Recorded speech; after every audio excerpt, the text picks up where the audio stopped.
দর্শক বন্ধুরা, welcome back to my YouTube channel. বন্ধুরা, আমার ইউটিউব চ্যানেলে আপনাদের সকলকে স্বাগত জানাই। তো চলুন বিভিন্ন স্বনামধন্য পত্র পত্রিকায় প্রকাশিত কয়েকটি বিশেষ খবর দেখে নেওয়া যাক। ডেইলি দেশের কথায় প্রকাশিত বিশেষ খবরটি হল, শরিকি দাবিতে নাস্তানাবুদ বিজেপি, শপথ পিছিয়ে সম্ভবত রবির সন্ধ্যায়।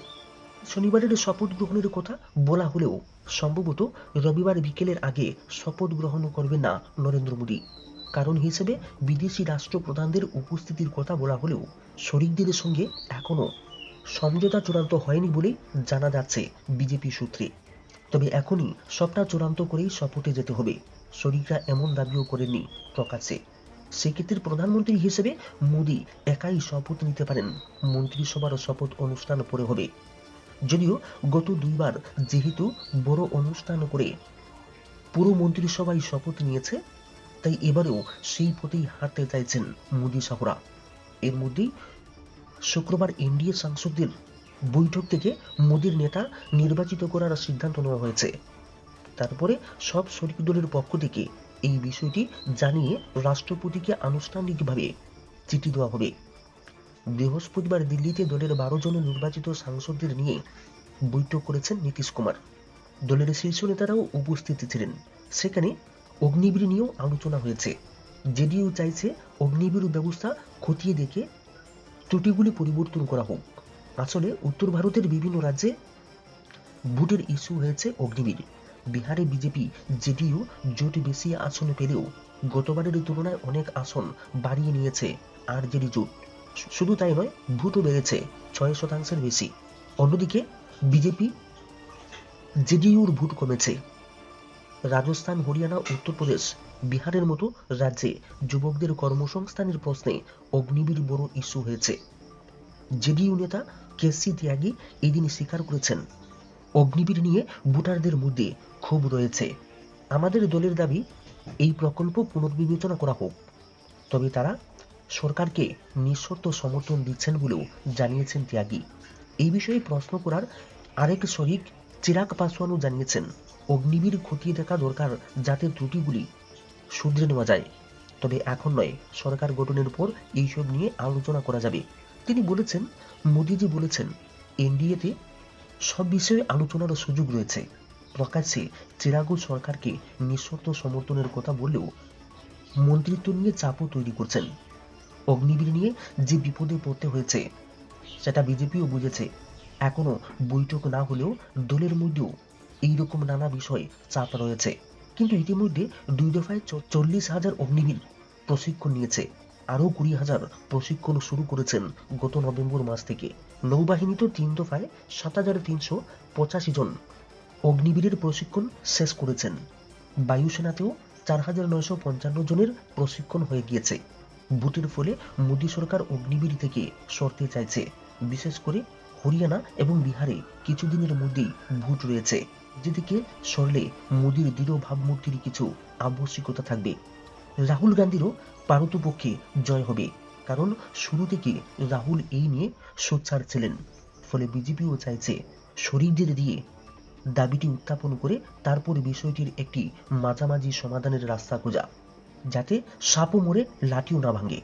জেডিইউ এবং টিডিপি ইতিমধ্যে অনেকগুলি করে গুরুত্বপূর্ণ মন্তব্য দাবি করেছে বলে জানা যাচ্ছে। পাশাপাশি শিন্ডে শিবসেনা, চিরাগ পাসওয়ান, জয়ন্ত চৌধুরী, কুমারস্বামী প্রমুখরাও গুরুত্বপূর্ণ মন্তব্য দাবি করছেন। বিহারের জিতেন্দ্র মাঝিও পিছিয়ে নেই। সামনের বছরই ভোট রয়েছে বিহারে।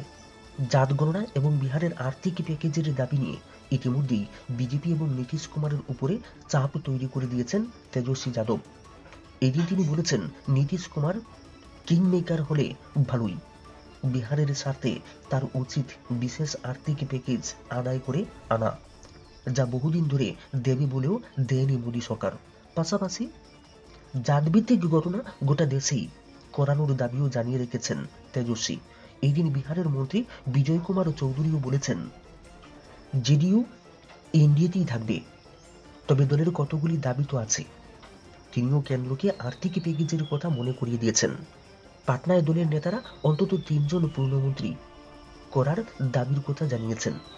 বড় দুই শরিকের পরেই মহারাষ্ট্রের মুখ্যমন্ত্রী একনাথ সিংহের শিবসেনা বিজেপি জোটে তৃতীয় বৃহত্তর শরিক। 7টি আসনে জয় পেয়েছে তারা। সিন্ডি ও দলের সাংসদদের জন্য মন্ত্রিত্ব দাবি করছেন। আরএলডি এবার উত্তরপ্রদেশে 2টি আসন পেয়েছে। রাজ্যসভার সাংসদ দলনেতা জয়ন্ত চৌধুরী পূর্ণমন্ত্রী হতে চাইছেন। উত্তরপ্রদেশেই আপনা দলের অনুপ্রিয়া প্যাটেল ফের জিতেছেন। তিনি প্রতিমন্ত্রী ছিলেন, এবারে পূর্ণমন্ত্রী হওয়ার দাবি করছেন। যদিও তার দলের 2টির মধ্যে 1টি আসন কমে গিয়েছে। কর্ণাটকে 2টি আসনে জয়ী হয়েছেন। জেডিইউ কুমারস্বামীও গুরুত্বপূর্ণ মন্ত্রক দাবি করেছেন। শরিকদের নানাবিধ দাবিতে বিজেপি নেতৃত্ব কঠিন চ্যালেঞ্জের মুখে পড়েছেন। ত্রাতা হওয়ার চেষ্টা করছেন অমিত শাহই। এদিন বিজেপি সভাপতি জেপি নাড্ডার বাসভবনে বৈঠকে বসেছেন অমিত শাহ, ছিলেন রাজনাথ সিংহ। বিরোধীদের দাবিগুলি কতটা মানা সম্ভব সেটা নিয়ে চর্চা হয়েছে বিজেপির অভ্যন্তরেও। নানা রকম সমীকরণ তৈরি হয়েছে। মোদী অমিত শাহের দাপটে যারা এতদিন কোণঠাসা হয়ে পড়েছিলেন, তারাও এবার ঝোপ বুঝে কোপ মারতে চাইছেন। এই জটিলতা কাটাতেই আরো কিছুটা সময় নিতে চাইছে বিজেপি নেতারা। সেই জন্য রবিবার সন্ধ্যায় পিছিয়ে দিতে চাইছে শপথ গ্রহণ অনুষ্ঠান। যদিও প্রকাশ্যে দাবি করা হচ্ছে প্রতিবেশী দেশগুলির রাষ্ট্রপ্রধানদের শপথ সমারোহে উপস্থিত থাকার জন্য আমন্ত্রণ জানানো হয়েছে। অবশ্যই পাকিস্তানকে বাদ দিয়ে তাদের সময়ের জন্যই পিছনো হচ্ছে।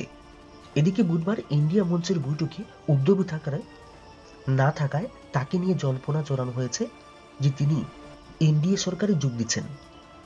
এর জবাবে এদিন এনসিপি শারদ পাওয়ার দলের নেতা জয়ন্ত পাতিল সেই জল্পনা উড়িয়ে দিয়ে বলেছেন উদ্ধব কোথাও যাচ্ছেন না। অক্টোবর মাসে মহারাষ্ট্রে যে নির্বাচন হবে সেখানে তিনি মহাবিকাশ আঘাড়ি নেতৃত্ব দেবেন। উল্লেখ্য, মহাবিকাশ আঘাড়ি মহারাষ্ট্রের 48 আসনের মধ্যে 30টিতে জয় পেয়েছে।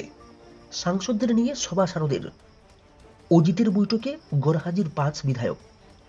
সদ্য সমাপ্ত লোকসভা ভোটে দলের জয়ী সাংসদদের নিয়ে বৈঠক করেছেন এনসিপির শারদের মুখ্য নেতা শারদ পাওয়ার। এনসিপির 8 সাংসদের মধ্যে বৃহস্পতিবার মুম্বাইতে অনুষ্ঠিত হয়েছে এই বৈঠকে উপস্থিত ছিলেন 6 জন সাংসদ। ব্যক্তিগত কারণে উপস্থিত থাকতে পারেননি বারামতি কেন্দ্র থেকে নির্বাচিত সাংসদ সুপ্রিয়া সুলে এবং আহমেদনগর কেন্দ্র থেকে জয়ী সাংসদ নীলেশ লাঙ্কেশ।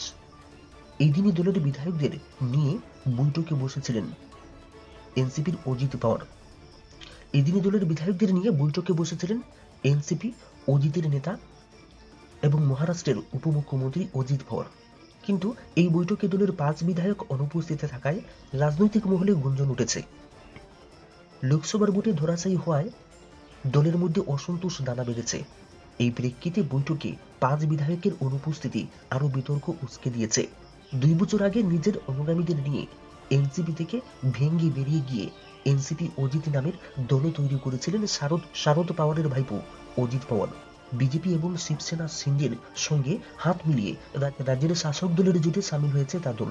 কিন্তু এবারে লোকসভা ভোটে মাত্র 1টি আসনে জয়ী হতে সক্ষম হয়েছে। দলের এই পরাজয়ে অজিত পাওয়ারের নেতৃত্ব নিয়ে প্রশ্ন তুলেছেন বিক্ষুব্ধরা। তবে দলীয় সূত্রে জানা গিয়েছে 41 জন বিধায়কের মধ্যে বাকি 36 বিধায়কই উপস্থিত ছিলেন। সূত্রটি দাবি করেছে একজন বিধায়ক বিদেশে সফরে যাওয়ায় এবং বাকি 4 বিধায়ক অসুস্থ থাকার কারণে এই দিনের বৈঠকে অংশ নিতে পারেননি। কিন্তু অজিত পাওয়ার কয়েকজন বিধায়ককে শেষ পর্যন্ত ধরে রাখতে পারবেন তা নিয়ে প্রশ্ন উঠে গিয়েছে রাজনৈতিক মহলে। এদিকে লোকসভা ভোট এনসিপির শারদ, কংগ্রেস এবং শিবসেনা ইউবিটির সঙ্গে জোট করে বিপুল সাফল্য অর্জন করায় জাতীয় রাজনীতিতে তাদের গুরুত্ব অনেক বাড়িয়ে তুলেছে। লোকসভা ভোটে 10টি আসনে প্রতিদ্বন্দ্বিতা করে 8টি আসনেই তারা জয়ী হয়েছেন। সংসদে দলের কৌশল ঠিক করতেই এই দিনের বৈঠকে আলোচনা হয়েছে বলে দলীয় সূত্রে খবর। 36 থেকে বেড়ে সংসদে নির্বাচিত 41 দলের প্রার্থী। দেশে বহুদলীয় গণতন্ত্রের আরও প্রসার ঘটেছে অষ্টাদশ লোকসভা নির্বাচনের ফলাফলে। আগেরবার অর্থাৎ 2019-এর লোকসভা নির্বাচনে 36টি রাজনৈতিক দলের প্রার্থীরা নির্বাচিত হয়েছিলেন সংসদের নিম্নকক্ষে। এবার সেখানে নির্বাচিত হয়েছেন 41টি রাজনৈতিক দলের প্রার্থীরা। নির্বাচন কমিশনের তরফে ভোটের যে চূড়ান্ত ফল প্রকাশ করা হয়েছে তা বিশ্লেষণ করে গবেষণা সংস্থা পিআরএস এই তথ্য জানিয়েছে। সেই বিশ্লেষণে আরও জানানো হয়েছে এইবারের ভোটে জাতীয় স্তরের রাজনৈতিক দলগুলির প্রার্থীরা জয়ী হয়েছেন 346টি আসনে, তা মোট 543টি আসনের 64%। রাজ্য স্তরের দলগুলি থেকে ভোটে জিতেছেন 179টি আসনে, তা মোট আসনের 33%। সেই সঙ্গে অস্বীকৃত রাজনৈতিক দলগুলি থেকে নির্বাচিত হয়েছেন 11টি আসনে।